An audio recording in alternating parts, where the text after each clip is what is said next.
ఒక మాయని తెలుసుకున్నాను.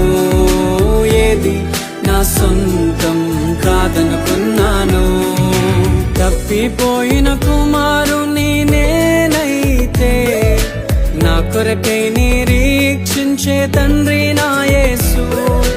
తప్పిపోయిన కుమారుని నేనైతే నా కొరకై నిరీక్షించే తండ్రి